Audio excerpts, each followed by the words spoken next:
100 years of the Russian October Revolution is an extremely significant date in the world history. In the last 20 years, we deliberately decided to reject it, which would be as stupid as for the French to disavow the French Revolution or for Britain to forget about Oliver Cromwell.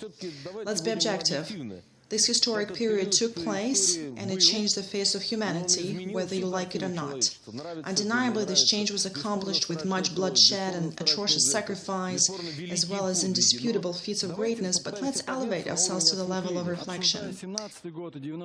When we discuss 17 and 91, we always divide people into winners and losers, into those who lost and those who succeeded. As a proponent of historical continuity, I personally believe there were no winners, everyone lost. If one looks at Russia as a historical and civilizational phenomenon, it doesn't matter if you like Russia or not, it is such a phenomenon. In 1917 and 1991, both those who lost de facto and those who won also lost. That's because negative and positive changes that followed were paid for by the blood of an enormous number of our people and destruction of our country. My position may seem strange, but I consider both 1917 and 1991 extremely dramatic periods in our history. I believe that just like revolution was not inevitable in 1917, so was the collapse of the USSR in 1991. In my opinion, describing those events in black and white is simplistic and reductionist, suggesting that we can calculate and compare the bad and the good, what was before with what happened after, and then decide which is better. It was bad, because our country, our people, and our ruling class first and foremost, would not find the solution that would provide positive changes without spilling the blood of millions and millions of people, without the destruction of our own country. That was bad. Even according to Soviet-era school textbooks, 10 million people were said to have died during the Civil War. By the laxest standards, it is quite a lot.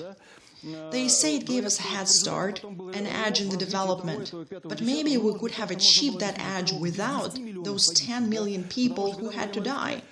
Let's envision this in present day. For instance, we don't have a lot of things. Let's give ourselves a head start, but 10 million people would have to die. We have a lot of people in this audience. Every 10th of you will have to be murdered.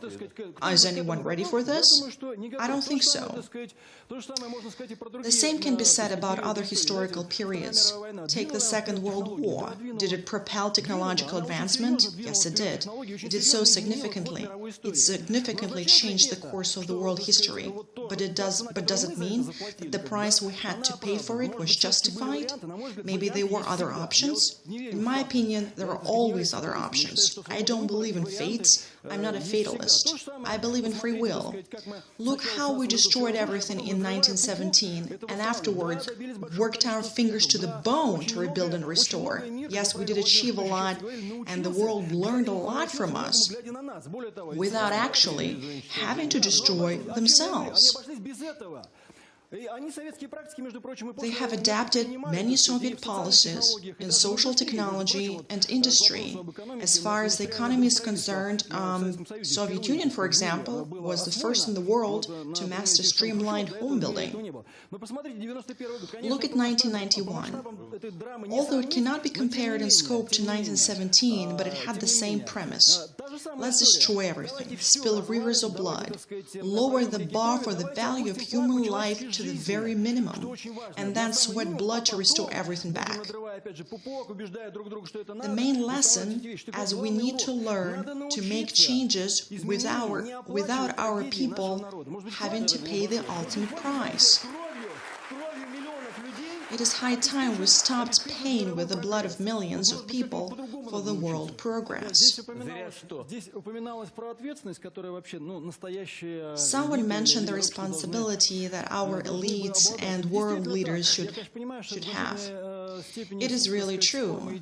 I understand that it is a somewhat utopian expectation, but simply speaking, this kind of responsibility stems from the love for your own country. If you love your motherland, you will protect it. You will protect it. And you will be able to put your personal interests aside. As for the revolutionaries, I think that above the revolution, they love themselves and the country not the country they want to transform, but themselves and the righteousness of their idea. And the country, wherever it is the ground for the realization of their ideas. The most important for them is to convince others that their ideas are righteous, and the next step is violence. Why? Because it is impossible to convince others that your idea is the only right one without violence. There is no any other way around it. That is why practically all revolutionaries destroy traditional societies and its religious base. First and foremost. Why? Because if you follow a religious doctrine, you will not be able to mobilize masses to violence. You have to convince people to cross that line, after which the sin does not exist. And then you can kill for social justice, steal for social justice, rape, and so on. Justification will be fabricated. That is why all of them defy God, which is also inevitable. But it is equally interesting that afterwards they inevitably become pseudo-religious heretics in order to sustain that new order where violence is justified. And this leads to destruction. That is why we need to account for personal motives, which sometimes play a much bigger role than social projects and ideas that these revolutionaries are pushing forward in various countries, especially in Russia.